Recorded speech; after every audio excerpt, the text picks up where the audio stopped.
Don't waste your breath resuscitating her anymore. Just let the paperwork take its course naturally. Jeanette's voice, my stepmother, cut through the air, sharp and final, coming from right at the foot of my bed. The instinct of an officer told me to bolt upright, but this body had turned into a prison. I could not open my eyes. My hands would not move. A cold machine was forcing oxygen into my lungs, mixing with the sharp sting of iodine and that gagging smell of cheap lavender cream suffocating the ICU room. Kelsey's voice, her daughter, shook. But what about Grant? Jeanette did not flinch. Her husband has no rights here.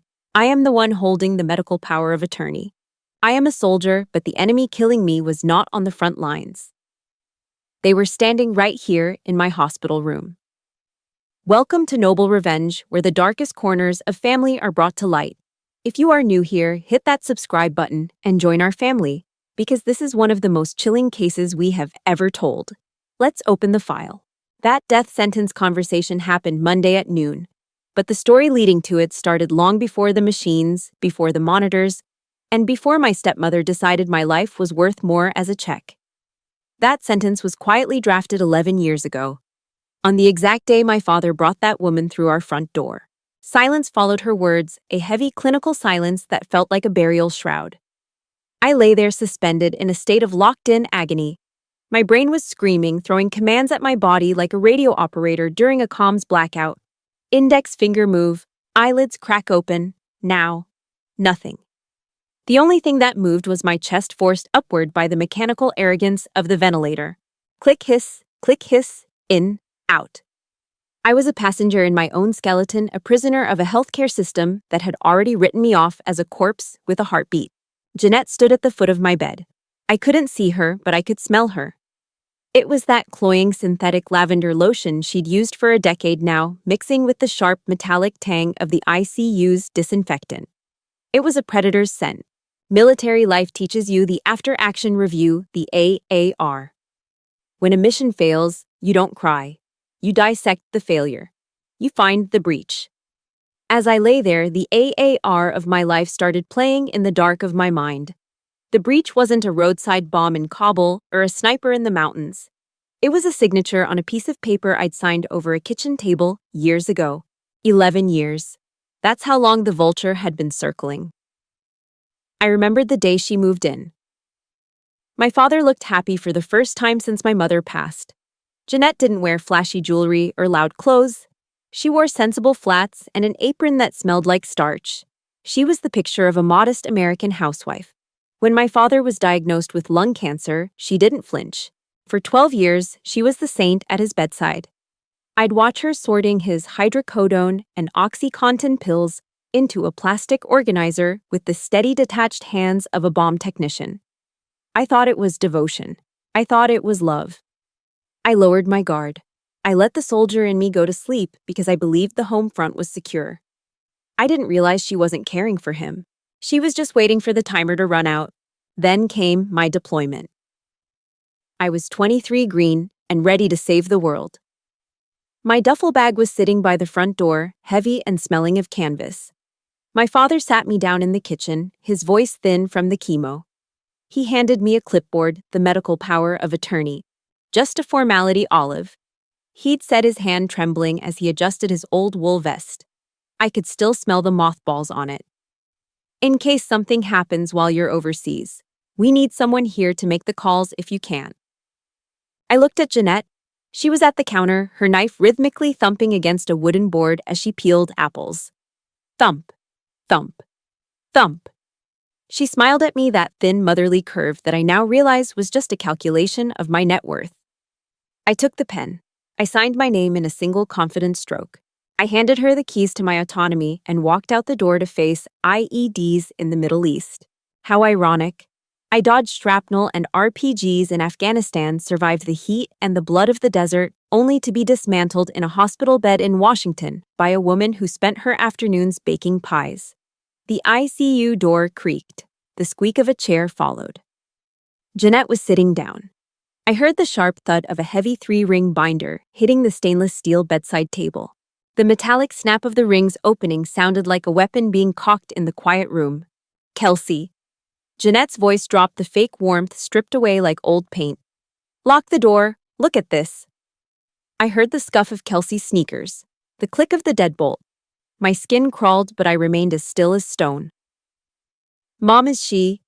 Can she hear us? Kelsey's voice was high, frantic. The sound of a coward who wanted the money but didn't want the blood on her hands. She's a vegetable, Kelsey. The doctors say the brain stem is gone. She's just a collection of organs kept warm by a machine. Jeanette snapped. I heard the rustle of old paper, the sound of my father's trust fund documents. Now look at the trust language. It's ironclad. If she lives past her 30th birthday, the $4 million unlocks into her personal account. We lose control. We get the crumbs. But the lawyers said the accident should have. The accident was supposed to be final. Jeanette interrupted, her voice a dry rasp. But she's stubborn. Like her father.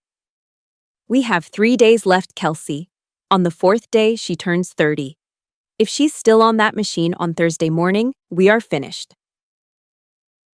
3 days. My heart skipped a beat, sending a jagged spike across the monitor. Beep, beep, beep, beep. The alarm started to chirp. A frantic electronic warning. I knew my birthday wasn't in 3 days. It was in 6. Why did my executioner think I only had 72 hours left to live? The sound of Jeanette flipping through paper was rhythmic, sharp, and cold. It was the sound of someone counting their winnings before the race was even over. She didn't care about the clinical hum of the ICU or the fact that my life was hanging by a literal thread. To her, I was just a ledger that needed to be closed. 3 days until she hits 30, Jeanette whispered. I heard the crisp snap of a page turning. If she makes it past midnight Thursday, that whole trust unlocks. It goes straight to her. Not us, not the house, just her. My mind drifted to the trust fund. $4 million. My father had built it from years of military life insurance-savvy investments and my own hazard pay from the desert. Every cent in that fund was soaked in my sweat and my father's terminal illness. He'd put a lock on it, a safety switch meant to protect me. He wanted me to be settled, mature, and safe before I touched it. But he'd left a breach in the perimeter.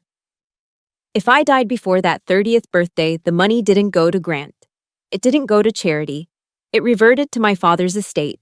And Jeanette was the sole heir to that estate. I wasn't her stepdaughter anymore. I was a $4 million obstacle standing between her and a bank vault. But Mom. Kelsey's voice was thin, like she was choking on her own spit. You said the car just failed. You said the accident would take care of everything. The room went silent. I could feel the air get heavy. 2 seconds of dead air that felt like an eternity. The brakes did fail, Kelsey. Jeanette said, her voice dropping into a low, terrifying rasp. I paid the mechanic in cash. Cold, hard cash he didn't have to report to the IRS. He nixed the brake fluid line just enough.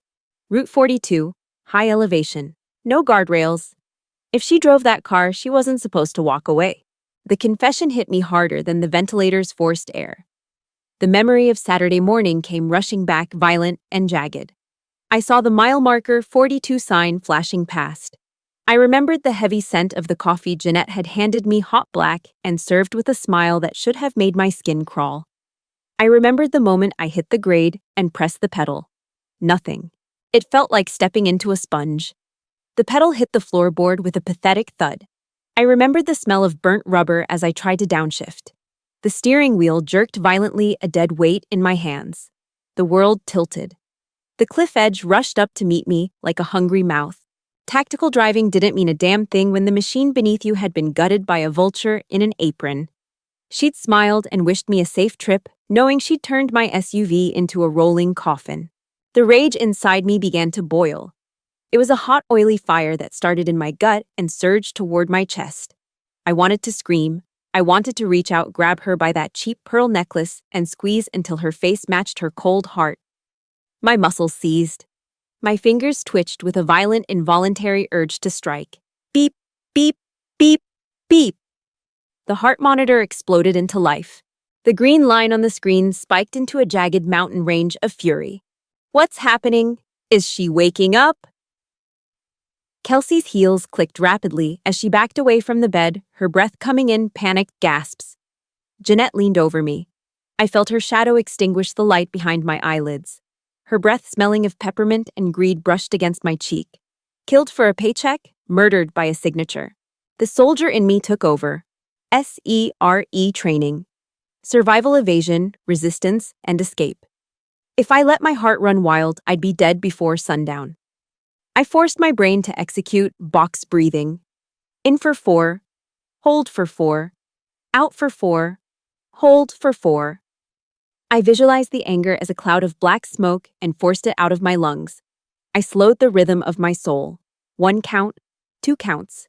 The fire in my chest dimmed. The roaring in my ears faded into the background hum of the hospital wing. The monitor's frantic chirping slowed down.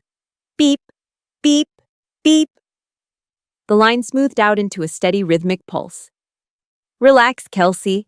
Jeanette said, her voice returning to that sickeningly calm tone. It's just a muscle reflex. Brain-dead patients do it all the time. She's just a heap of scrap meat now.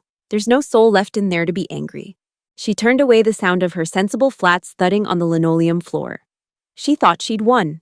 She thought the soldier was gone and only the meat remained. She was wrong. The war had just started, and I was going to fight it from the shadows of my own mind. If you've ever had a family member look you in the eye while stabbing you in the back, hit that like button right now. We're standing with Olive. Drop a 30 in the comments if you want to see her make it to that birthday and take back what's hers. Don't forget to subscribe so you don't miss the moment this vulture finally gets what's coming to her. Jeanette reached for the door handle. Come on, Kelsey, we have a meeting with the lawyer. We need that emergency court order ready for Wednesday night. I want this machine off the second the sun goes down. The door clicked shut. The room went cold. I was alone with the machine, counting the seconds until my own execution. Tuesday noon. The radio was dead. In the field, when your comms go dark, you're a ghost. You're a target waiting for a zip code. Grant always called at noon. He'd sit on the tailgate of his Chevy, unwrapping a turkey sandwich with dusty hands, and check in every single day for 3 years. But the phone on the bedside table stayed cold. Jeanette had built a no-go zone around me. She used that medical proxy like a damn claymore pointed right at the door. I heard her at the nurse's station earlier, her voice a practiced tremolo of grief. She told them Grant was overseas on a long-term construction contract, out of reach, out of the loop. She told them he was a troubled presence and to keep him away for my peace and quiet. She'd effectively scrubbed my husband from the record. I lay there a prisoner in a bed of starched white sheets, listening to the hospital hum. The soldier in me was running a SERE analysis. Survival, evasion, resistance, escape. But how do you escape when your own muscles have turned into lead weights? I was isolated. My tower was down. Grant was probably pacing the sidewalk downstairs, blocked by a security guard with a clipboard and a direct order from the woman who wanted me in a casket. The door hissed open. The smell of sterile starch and expensive pen ink preceded him. Dr. Callahan. Doctor, thank God you're here, Jeanette whispered. I could hear the rustle of her silk scarf. She sounded fragile, like a piece of fine china about to crack. It's been 4 days. Look at her. Olive wouldn't want this. She was a runner, a soldier. She'd hate being trapped like a tree in a storm. It's time we talk about dignity. Callahan didn't answer right away. I heard the rhythmic click-clack of his ballpoint pen against a plastic chart. It was a sharp, clinical sound that echoed in the hollows of my skull. I understand it's difficult, Mrs. Harlow, Callahan said. His voice was mid-level bureaucratic, the kind of voice that delivers bad news with a polite nod. But the law is very specific about these cases. We need to observe the patient for a full 72-hour window before we can even discuss a withdrawal of support. Jeanette's breath hitched. 72 hours, but why wait? Every minute she's on that pump is an insult to who she was. Protocol, ma'am. We'll reevaluate the brainstem activity on Thursday morning. If there's no change, then we can proceed with your request.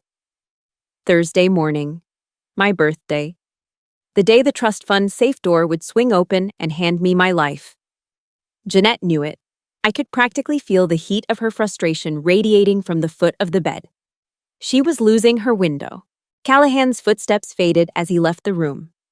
The door hadn't even fully closed before Jeanette's grieving mother act vanished. I heard her phone slide out of her pocket. The aggressive tap of fingers on a screen. Martin. It's Jeanette. Callahan is dragging his feet. She snapped into the receiver. Her voice was cold, now transactional. The voice of a woman who didn't care about dignity, only about the deadline. He's talking about Thursday. That doesn't work for us. I need an emergency court order. Now. Use the compassionate withdrawal angle. Tell them the family is in agony. I want that machine dark by Wednesday night. I don't care what it costs, just get it done. Wednesday night. The math was simple. I had less than 36 hours of oxygen left. Jeanette was bypassing the doctors and going straight for a judge. Once that paper hit the hospital's legal department, the ventilator would go quiet and I'd be a memory before my 30th birthday even arrived. Panic tried to claw its way up my throat. I fought it down. Don't let the heart rate spike. Don't let her see you bleed. Night fell over the ICU. The hospital shifted gears. The daytime chaos settled into a low, menacing drone. I watched the shadows of the machinery dance on the ceiling through my half-closed lids. Every click hiss of the ventilator felt like a hammer hitting a nail into my own coffin. I was counting the seconds, thousands of them, each one a tiny bit of my life leaking away. I thought about Grant. I thought about the way his beard felt against my neck and the smell of sawdust that always followed him home. He was out there, he had to be.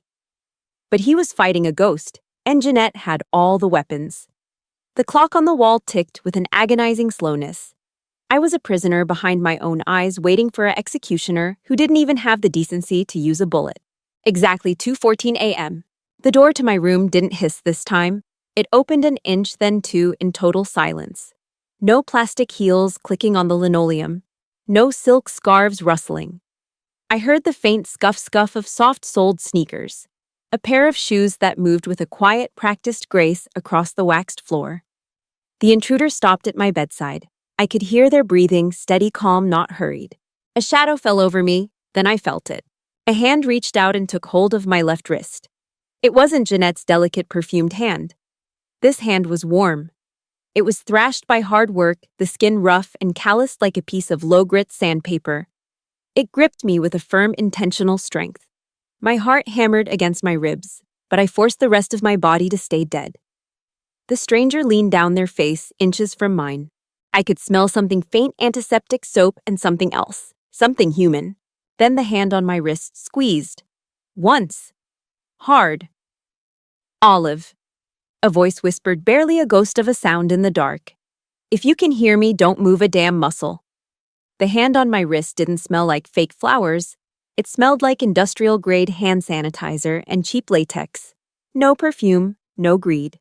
Just the cold, clinical reality of the graveyard shift. It was 2:14 a.m. The hospital was a tomb of hums and distant sirens. The person standing over me wasn't Jeanette, and it sure as hell wasn't my spineless sister. The footsteps were soft, the scuff of rubber soles on waxed linoleum that only someone who's spent decades on their feet can pull off. I knew that rhythm. It was Nurse Donna Kowalski. 23 years in the ICU trenches had turned her into a human lie detector with a badge and a stethoscope. She didn't move like the others. She didn't pity me, and she didn't talk over me like I was a piece of broken furniture. She just worked. Through the slits of my eyelids, I watched her shadow move with a grim, practiced efficiency. She checked the IV bag, her fingers flying over the plastic tubing like a comms tech fixing a downed line. She scribbled notes in a small battered notebook she kept tucked in her scrub top, no digital tablets for her. She relied on paper and gut instinct. They say you're checked out, Olive, Donna muttered. Her voice was a low, gravelly rasp, the sound of too many double shifts and too much lukewarm coffee. She leaned over, tucking the thin hospital blanket around my shoulders with a rough kind of care. But I don't buy what that woman in the sweater is selling. She spends all day looking at the heart monitor, but she never looks at your eyes. She's waiting for a funeral, not a recovery. My heart hammered. This was it. My tower was down, but I had one scout left on the field. Donna reached down and lifted my left wrist again to take a manual pulse. Her thumb pressed against my radial artery. She was close. I could hear her steady breathing, timed perfectly with the hiss of the ventilator. I sent the command from my brain. It felt like dragging a rusted chain through a mud pit. I focused every ounce of my soul on my left index finger. I visualized the trigger pull on my M4 back in the mountains. That crisp mechanical snap before the round leaves the chamber. Twitch. Donna's hand flinched. Her thumb stayed pegged to my wrist, but her breath hitched for a split second. She didn't move. She didn't gasp. She just stood there frozen in the dark. Olive, she whispered. It was barely a breath of air. Was that you? I didn't hesitate. I poured everything I had left into the muscle. I squeezed her hand, hard, deliberate, a soldier's grip. Donna didn't scream for a doctor. She didn't hit the code blue button. She let out a long, slow exhale and stepped toward the door, sliding the deadbolt home with a quiet click. She came back to the bed, her face inches from mine, her eyes sharp behind her glasses. Listen to me, she breathed. We don't have time for a chat. We're using a binary code. 1 squeeze for yes, 2 for no. You got me. I squeezed once. My finger felt like it weighed 100 pounds, but I made it count. Good girl, she said, her voice tightening. Are you fully awake? 1 squeeze. Are you in pain? 2 squeezes. I was a lot of things, but the meds were keeping the physical agony at bay. Do you want me to get Dr. Callahan in here right now? I hesitated for a heartbeat. Callahan was a bureaucrat in a white coat. He followed the rules. If I woke up for him, Jeanette would know within 10 minutes. She'd realize her accident had failed. She'd realize I'd heard every word about the trust fund and the rigged brakes. She wouldn't wait for a court order. She'd find a way to nix me before dawn. 2 squeezes, hard. Donna nodded, her lips thinning into a grim line. She reached into her pocket and pulled out that little notebook. I figured. Your family is laying a minefield, Olive. I've seen sharks in the water before, but your stepmother is a different breed. She's trying to pull the plug on Wednesday night. She's got a lawyer working the judge as we speak. The room felt colder. Less than 36 hours. I need to find someone who's actually on your side, Donna said, her eyes scanning the dark room. Your husband, Grant. I squeezed her hand so hard my knuckles turned white. I knew it, she muttered. She tucked the notebook back into her scrubs. Tomorrow morning, when the shift change happens and the paperwork gets messy, I'm going into the deep archives. I'll find his old emergency contact number, the one that woman tried to delete. She stood up straight, her shadow stretching across the ceiling like a sentry. Here's your mission, soldier, Donna said, her voice dropping into a no-nonsense command. You stay still. You stay dead. When Jeanette comes in here with her fake tears and her lavender stink, you don't give her a damn thing. Not a twitch, not a blink. You be a corpse until I bring the cavalry back. She squeezed my hand one last time, a solid blue-collar reassurance. Then she turned and glided toward the door. The lock clicked open, the door hissed, and the soft scuff of her sneakers faded into the hallway. I was alone again with the hiss of the ventilator and the rhythmic beep of the monitor. The dark felt different now. It wasn't a grave anymore. It was an ambush site. I closed my eyes and waited for the sun to rise, praying that a construction worker with sawdust on his boots was still looking for me. Donna had given me a mission, and I was going to follow it to the letter. I was going to be the most convincing dead woman Jeanette had ever seen. But as the minutes ticked by toward Wednesday morning, a new thought crawled into my mind. What if Grant wasn't just blocked? What if Jeanette had already found a way to take him off the board too? The ventilator hissed. In, out. I had 34 hours left to live. Tuesday, 12:30 p.m. Out in the suburbs, the sun was probably baking the asphalt on a half-finished housing track. Grant was there.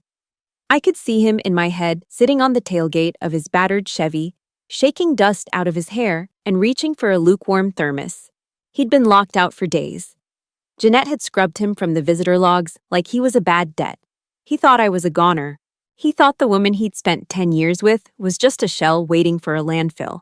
But the signal got through. Donna Kowalski didn't play the corporate hospital game. She didn't check with the front desk or wait for a supervisor's nod. She went into the deep archives during the shift change, found a 3-year-old emergency contact sheet, and made a move. One short call. 4 minutes of low-voiced truth under the hum of the vending machines. Grant, your wife, is awake. She is in there, and they are trying to kill her. That was all it took to break the siege. Jeanette could block the phone lines and the lobby, but she couldn't stop a nurse who decided to go rogue. 9:47 p.m. The ICU shifted into its graveyard rhythm. The lights dimmed, leaving only the green glow of the monitors and the rhythmic hiss of the pumps. Then the air in the room changed. The door didn't hiss open. It groaned as if a heavy weight had leaned against it. I felt a draft of cold, damp night air. Then came the sound. Not the click-clack of Jeanette's sensible flats. Not the soft scuff of Nurse Donna's sneakers. These were boots. Heavy, thick-soled leather work boots that meant business. I could hear the faint crunch of dried mud on the floorboards. Then the smell hit me. It wasn't iodine. It wasn't that suffocating fake lavender lotion that Jeanette used to mask her rot. It was cement dust. It was the sour, honest scent of sweat from a 10-hour shift under the sun. It was the sharp, clean smell of fresh-cut cedar wood from the lumber yard. My heart did a slow, painful roll in my chest. Grant. The steel wall I'd built inside my mind, the one that kept me from screaming at Jeanette's lies, just crumbled into dust. I felt the bed dip. A large warm weight pressed against the side of the mattress. Then a hand found mine. It wasn't a delicate touch. His hand was a map of hard labor. The skin was rough, calloused by circular saws and rebar. It felt like home. It felt like the only real thing left in a world made of plastic tubes and cold glass. Grant didn't say a word. He couldn't. I heard his breath hitch, a jagged, broken sound that he tried to choke back. He knelt by the bed, his head resting near my arm. I felt his shoulders begin to shake. Not a loud, dramatic sob like you hear in the movies, just the silent, violent trembling of a man who'd been holding the world on his back and finally let the weight drop. A single, hot tear soaked through my thin hospital gown and hit my skin. It was more real than any prayer I'd ever heard. This man could shoulder a 100-pound steel beam without blinking, but seeing me hooked to this machine was breaking him in half. I summoned every scrap of willpower I'd saved, every ounce of energy I'd hoarded during my hours of death. I focused it all on my left hand. I didn't just twitch. I clamped my fingers down on his hand with a sudden, desperate strength. I am here, Grant. I am right here. Olive, he whispered. His voice was a wreck, raw and bleeding. Those bastards! I knew it. I knew you wouldn't just quit on me. He looked up, and even though my lids were shut, I could feel the heat of his gaze. I am not leaving.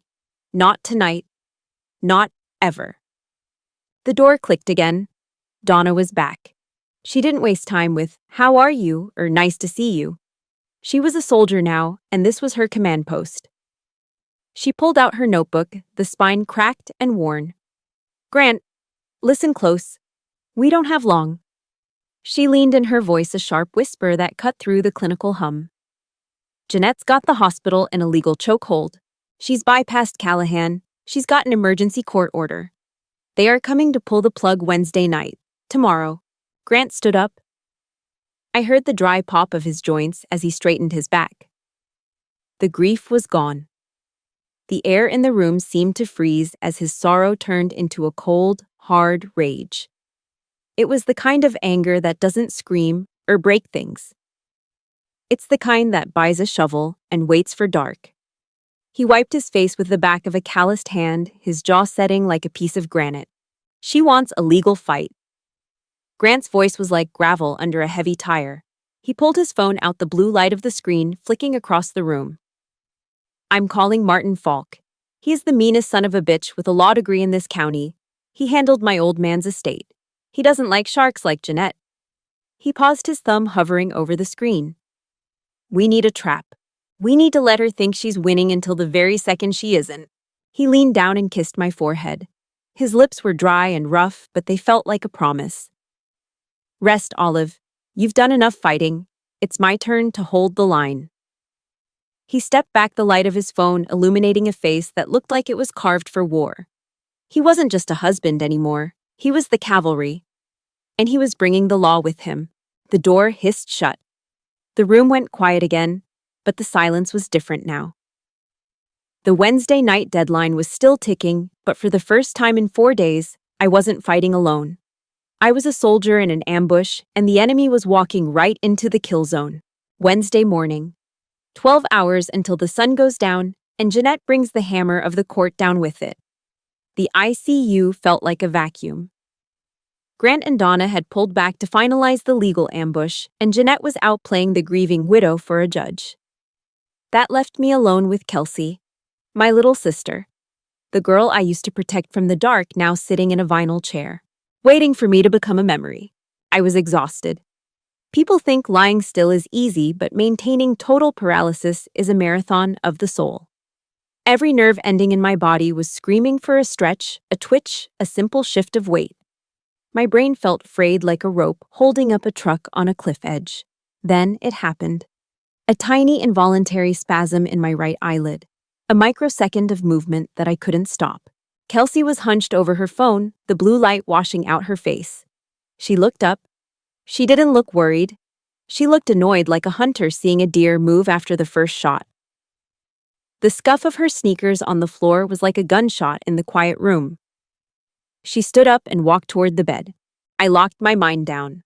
SEER training, survival evasion, resistance, and escape. In the mountains, they'd put us in boxes, deprive us of sleep, and try to break our reality. Rule number 1. Your body is not yours. It's a tool. It's a piece of gear. You don't feel what it feels. Kelsey leaned over me. I could smell the stale, burnt scent of gas station coffee on her breath as it failed into my face. It was heavy and damp. She didn't touch me at first. She just watched. "You're in there, aren't you, Olive?" she whispered. Her voice wasn't filled with hope. It was thick with a sick kind of malice mixed with the sweat of someone who was terrified of being caught. "I saw your eye. You're awake. You've heard everything. Every single word Mom said about the money and the car." I stayed as still as a slab of granite in a cemetery. My lungs didn't hitch. My pulse didn't jump. I forced my consciousness to drift to a corner of the room, watching us both from the ceiling. "If you're awake, you're a dead woman anyway," Kelsey hissed. Her shadow was a dark blotch on the ceiling lights. "If Mom finds out you can hear us, she won't wait for the judge. She'll just slip something into your line and end it. So are you awake, big sister, or are you just a heap of meat?" She reached out. Her fingers were cold. She didn't grab my hand or stroke my hair. She reached for the underside of my left arm where the skin is thin and the nerves are close to the surface. She dug her nails in and twisted. A sharp white-hot needle of pain shot straight to my brain. Every fiber of my being wanted to scream.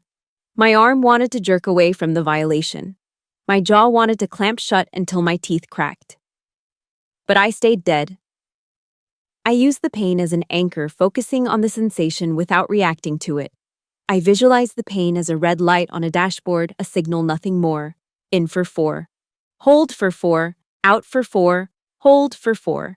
I synchronized my internal rhythm with the mechanical hiss thump of the ventilator. I let my jaw slacken. I let a thin string of saliva pool at the corner of my mouth the way a truly broken body would. I turned into the vegetable they thought I was. Kelsey didn't stop. She squeezed harder, her knuckles probably turning white as she tried to force a reaction out of me. I could hear her breathing getting faster, a ragged, panicky sound. She looked at the heart monitor. She was looking for a spike, a jagged line that would prove I was alive and listening. Beep, beep, beep. The monitor stayed steady. The green line moved in a boring, rhythmic wave. It didn't care about the pain. It didn't care about the betrayal. It just reported the lie I was telling with my heart. 10 seconds, 20 seconds. The pain in my arm was a dull throb now, a part of the background noise of the room. Kelsey's grip finally loosened. She let go of my arm, leaving deep purple crescents in my skin. She let out a long, shaky breath and wiped her forehead with the back of her hand. "God, it really is just a muscle reflex," she muttered to the empty room. "Just a dead body jump-starting itself. Mom was right. She's gone. There's nothing left but scrap meat and a trust fund." She turned her back on me and walked back to the sofa, her heels clicking a dismissive rhythm on the linoleum. She picked up her phone, the light reflecting in her eyes as she went back to scrolling through junk, completely convinced that her sister was a corpse. I had passed the test. I had survived the devil's interrogation. But as the pain in my arm settled into a cold ache, I realized I was running out of miracles. The sun was moving. The shadows in the ICU were getting longer. The Wednesday night deadline wasn't a threat anymore. It was an approaching storm. Jeanette would be back soon with a piece of paper that would make my murder legal. If you're sitting there wondering how someone can share blood with you and still treat you like garbage, you're not alone. We've all dealt with family members who only see us as a means to an end. Hit that like button if you want Olive to give Kelsey the reality check she deserves. Comment alive below to tell Olive to keep fighting through the dark. Subscribe right now, because the sun is going down and the real war is about to start. Kelsey laughed at something on her screen. A short, sharp sound that felt like a spit in my face. She didn't look at me again. She didn't have to. In her mind, I was already buried. I lay in the dark, my arm throbbing, counting the beeps. Hiss, thump, beep. 12 hours to go. Wednesday night was the longest watch of my life. The ICU didn't sleep. It just exhaled a low mechanical moan that sounded like a dying engine. The room was a dark box lit only by the green and amber glow of the monitors. Grant was back, his heavy shadow stretching long against the door, and next to him stood a man who smelled like stale coffee and unwashed wool. Detective Morrison. Donna glided between them, her notebook out, acting like she was just checking my vitals, but her eyes were fixed on the hallway. We found the hole in her story. Olive Gertz. Grant whispered. His voice was a low vibration in the dark, thick with a cold, jagged anger. Morrison flipped through a thick file. The sound of paper rubbing against paper was sharp like a knife being honed on a whetstone. The medical power of attorney Jeanette handed to the hospital legal team. It is a hack job. A professional one, sure, but a hack job nonetheless. I lay there, my brain absorbing the intel like a scout in a bunker. I remembered that signature. 2 years ago. A used Ford truck. I had signed the title transfer in a greasy, cramped dealership office while Jeanette looked over my shoulder, pretending to be the helpful stepmother. She took that signature. Morrison said, his voice as flat as a dial tone. A high-resolution scan. She pulled it off that car contract and dropped it onto a 4th page she drafted herself. A page that says you want to be nixed if things get messy. A page you never even saw. She used a digital ghost to sign your death warrant. I felt a cold rage settle into my marrow. She hadn't just sabotaged my car on that mountain road. She had weaponized my own name against me. Every time I had signed for gear in Kabul or stood at attention to be sworn in with my hand on my heart, I never thought my own ink would be used as a blade for my throat. It was a protocol, a systematic, calculated process of erasure. She had sat at her desk, the green light of a scanner washing over her face while she meticulously cut and pasted my life away. Lawyer Falk stepped into the frame. I could see the glint of his glasses in the dim light. We take this to the district attorney right now. We arrest her for fraud and be done with it. No, Morrison countered. The sound of his metal handcuffs clinking against his leather belt was the most beautiful music I had ever heard in my life. If we bust her for a forged signature, she will hire a high-priced shark and claim it was a clerical error. She will claim she was acting in Olive's best interest. She will walk. We need to catch her in the act. The act? Grant asked, his jaw tightening so hard I could hear the bone pop. Attempted, premeditated murder. Morrison said, his voice dropping an octave. We wait. We let her bring that court order. We let her try to shut down the machine. The second she tells the doctor to flip that switch based on a lie, we own her. We catch her red-handed at the crime scene. The room went quiet. The trap was set. The predator was being lured into the kill zone. 11 p.m. The ICU door hissed open. Jeanette was back. She didn't smell like grief. She smelled like triumph and that suffocating fake lavender rot. She held a crisp white envelope like it was a trophy she'd won at a fair. Behind her was Kelsey, looking pale, her eyes darting around the room as if she expected the walls to close in on her. Dr. Callahan, Jeanette called out, her voice loud enough to carry into the hallway. Callahan stepped in looking like he'd aged 10 years since his shift began. I have the emergency court order, she said, sliding the paper out with a sharp, aggressive snap. Compassionate withdrawal, the judge agreed. It is time to let Olive go.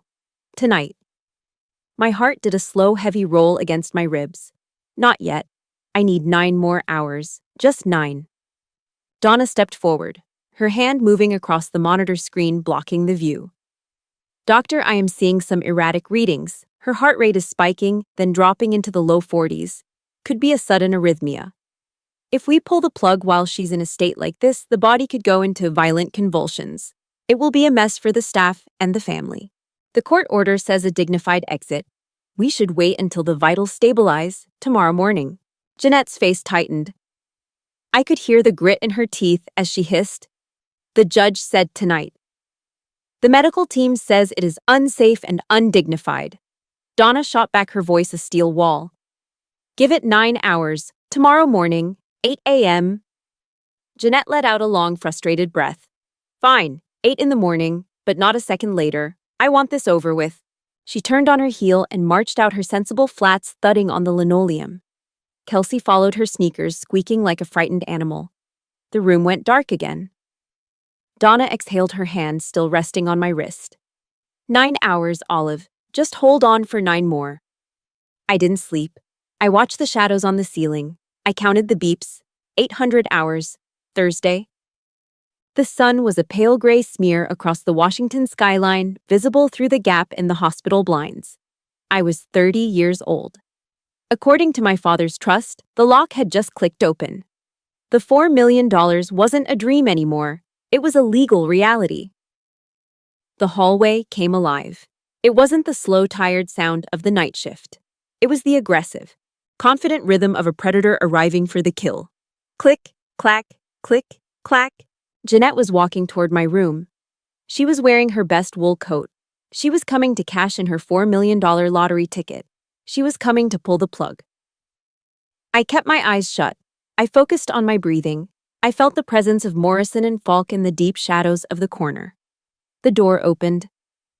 "It is time, Doctor," Jeanette said, her voice filled with a fake, trembling sorrow that made my skin crawl. "Let's end this once and for all." I felt her step closer. I smelled the lavender. I felt the air shift as she reached for the ventilator switch. She thought the gun was in her hand. She didn't realize she was the one standing in the center of the crosshairs. Thursday, 8 a.m. The sun was a pale, gutless smear against the hospital glass, throwing cold light over the ICU. This was the payday light.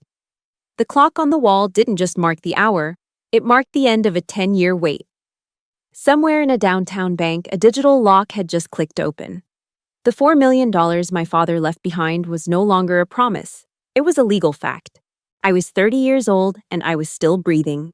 The hallway outside went quiet for a heartbeat, then the heels started. Click, clack, click, clack. It wasn't a walk. It was a march. Jeanette didn't hide in the shadows anymore. She pushed the door open with enough force to make the hinges groan. She was wearing a high-end wool coat, her hair pinned back tight, smelling like that suffocating lavender lotion she used to hide the rot in her soul. She looked like a woman who had just won the lottery and was coming to collect the ticket. Kelsey was right behind her, a ghost in a gray hoodie, her eyes red and darting around the room like she expected a bomb to go off. Dr. Callahan was already by the bed, his face a map of exhaustion and gray stubble. He looked at Jeanette with a heavy bureaucratic sadness. Jeanette didn't even look at me. To her, I was already dead wood. She reached into her leather bag and pulled out a crisp white envelope. She snapped it against her palm, the sound sharp as a gunshot in the sterile room. "The judge signed it, Doctor," she said. Her voice was a perfect, practiced tremble of a grieving mother who had reached the end of her rope. Compassionate withdrawal of support. It is time to let Olive go. Let her have some dignity for once in her life. She shoved the paper toward Callahan, her lip curling into a half smile, the look of a predator that had finally hit pay dirt. Callahan reached for the envelope, but his hand stopped mid-air. A shadow moved in the corner over by the stacked equipment carts and the dark monitors. Detective Morrison stepped into the harsh fluorescent light. He wasn't wearing a lab coat or a nurse's badge. He was in his full blues, his badge gleaming on his belt right next to a pair of Smith & Wesson cuffs that looked heavy and cold. He stood with his feet planted, his hands resting on his belt, looking at Jeanette like she was a piece of trash on a clean sidewalk. "Jeanette Harlow," Morrison said. His voice was a flat-board rasp, the sound of a man who had heard every lie a criminal could conjure. "You are under arrest for document forgery, grand larceny, and premeditated attempted murder. The silence that followed was thick enough to choke on. Jeanette didn't move. She didn't blink. Then her face started to crack like cheap drywall in a flood. "What? That is insane!" she shrieked. The motherly act was dead. Her voice was a jagged blade, now raw and ugly. "You people are crazy. This is a medical decision. She is a vegetable. She is a heap of scrap meat. Who told you this? Who?" She looked around the room like a rat in a cage, her eyes flying from Callahan to the door where Grant was now standing with his boots heavy and his arms crossed tight over his chest. I was done being a ghost. The SERE training was over. The mission was complete. I opened my eyes. I didn't flutter them. I didn't give her a weak, pathetic blink. I snapped them wide open and locked them directly onto Jeanette's face. I stared her down with everything I had. My gaze was a physical weight, cold and deadly. I watched the blood drain out of her cheeks until she was the color of a hospital sheet. Jeanette stopped screaming. Her mouth stayed open, but the air wouldn't come out. She looked at me, and she saw the fire I had been hoarding in the dark for 4 long days. She saw the soldier she had tried to bury alive. The court order slipped from her trembling fingers. It hit the waxed floor with a dry rustle and lay there in the dust, a useless piece of paper, just like the lies she had built her life on. Kelsey let out a sob that sounded like a tire blowing out on a highway. She hit the floor, her knees slamming into the linoleum as she hid her face in her hands. "Mom, she's awake. She heard us." She heard every single word. Her voice was a pathetic wail that filled the room with the stench of her own cowardice. Morrison didn't waste any more time. He stepped forward and didn't use a light touch. He grabbed Jeanette's wrists and spun her around toward the wall. Click, clack. The sound of the steel ratcheting shut was the most satisfying thing I had ever heard. Jeanette started to struggle, her heels scuffing the floor as she tried to fight the inevitable, but Morrison held her firm. He hauled her out of the room, her wool coat dragging on the floor, her face a mask of pale, ugly shock. I didn't say a word. I didn't have to. I just watched her go until the door hissed shut behind them. The lavender smell was gone. The room felt clean. Grant walked over to the side of the bed. He looked down at me, and for the first time since the crash, I saw the man I had married. The dust of the construction site was on his clothes, but his eyes were clear. He reached out and took my hand, his calloused skin feeling like home. I didn't wait for him to speak. I reached up my hand, shaking but focused, and grabbed the plastic ventilator tube in my throat. My muscles burned, and my lungs felt like they were full of glass, but I didn't care. I was done with the machine. I pulled the tube. I took my first real breath of air in a week, and I looked at my husband. It was time to tell the truth. The ventilator tube came out with a wet, sickening slide that felt like it was taking half my throat with it. My windpipe was a raw mess, burning as if I had swallowed a handful of dry gravel and a lit cigarette. I coughed a weak rattling sound that made my ribs scream in protest. Donna was there before the echoes died down, pressing a plastic cup of ice water against my lips. It was the coldest, purest thing I'd ever felt. I looked at Grant. He was still holding my hand, his knuckles white, his face a map of grim relief. He wasn't crying anymore.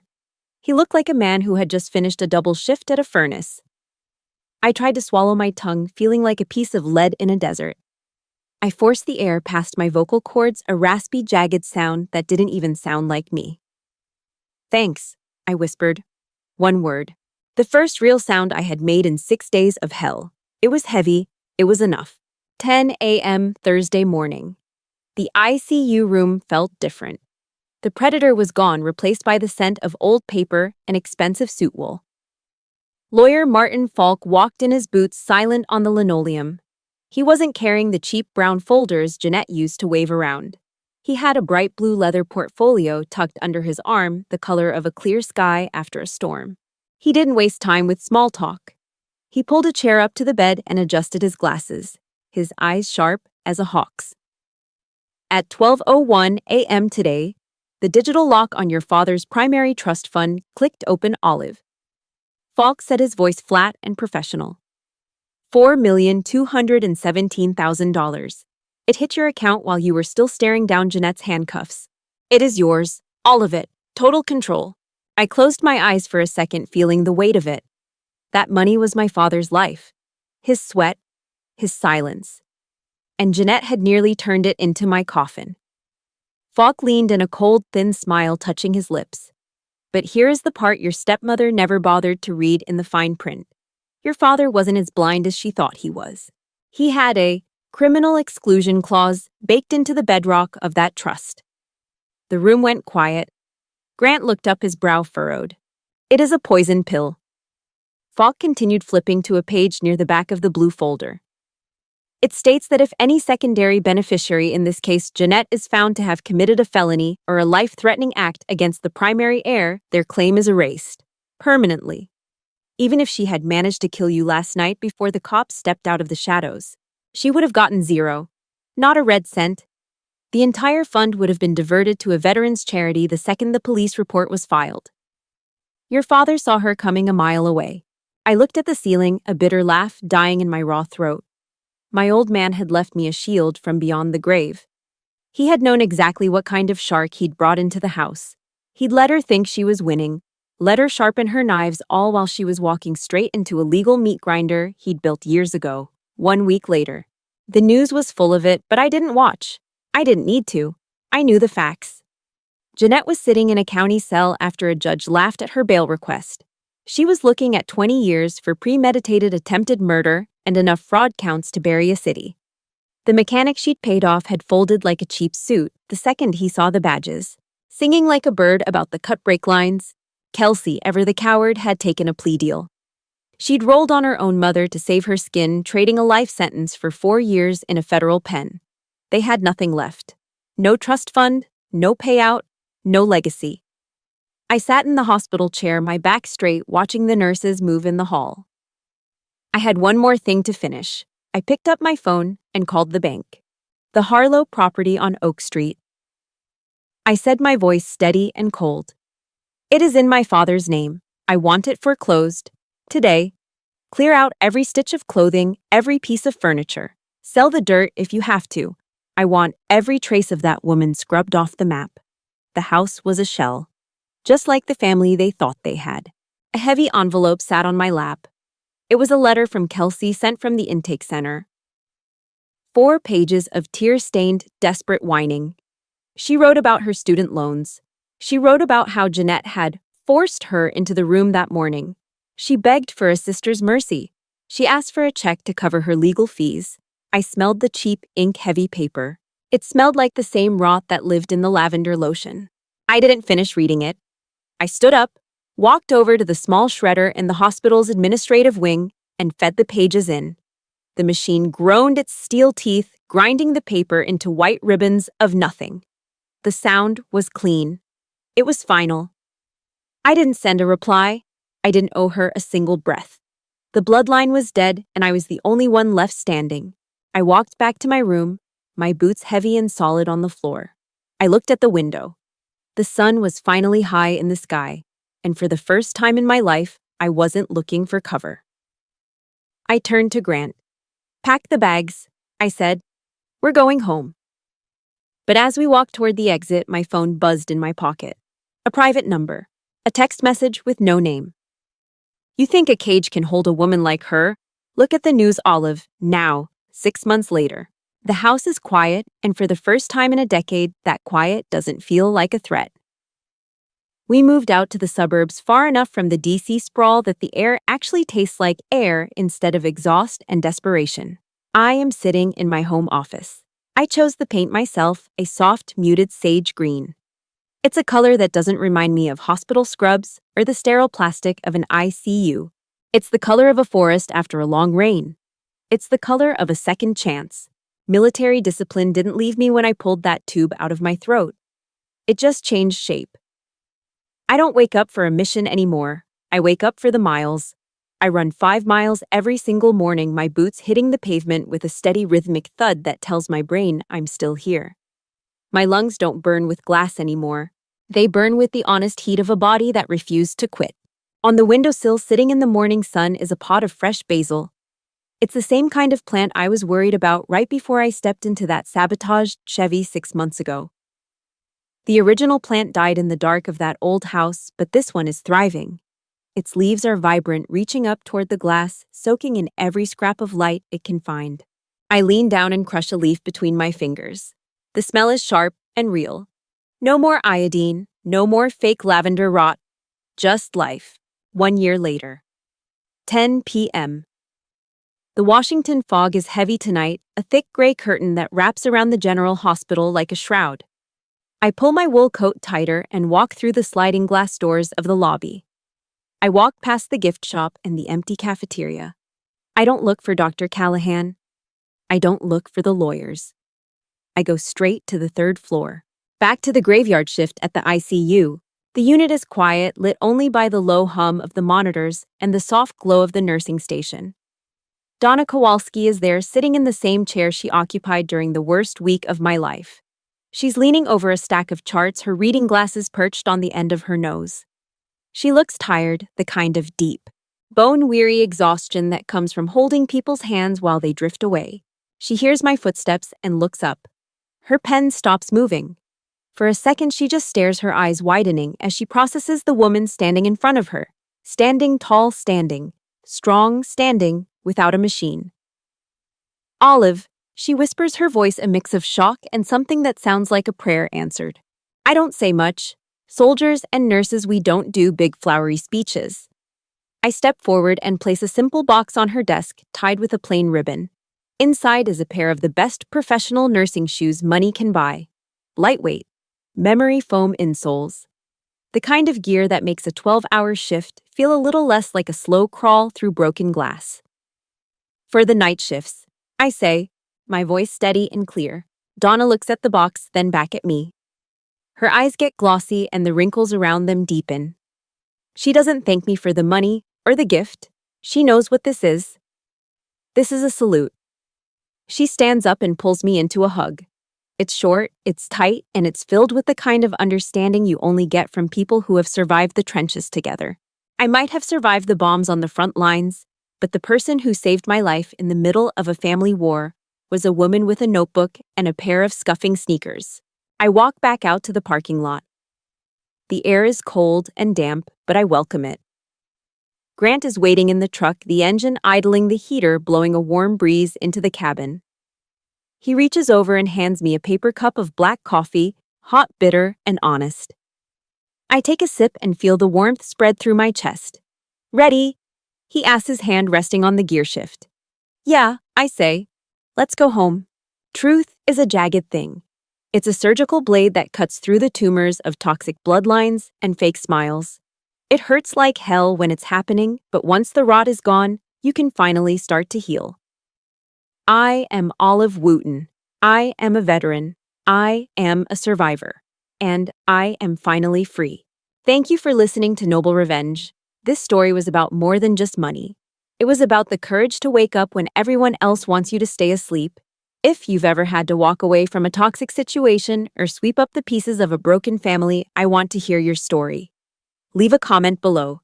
It helps the channel grow and lets others know they aren't fighting alone. Hit that like button, subscribe to the channel, and I will see you in the next case file.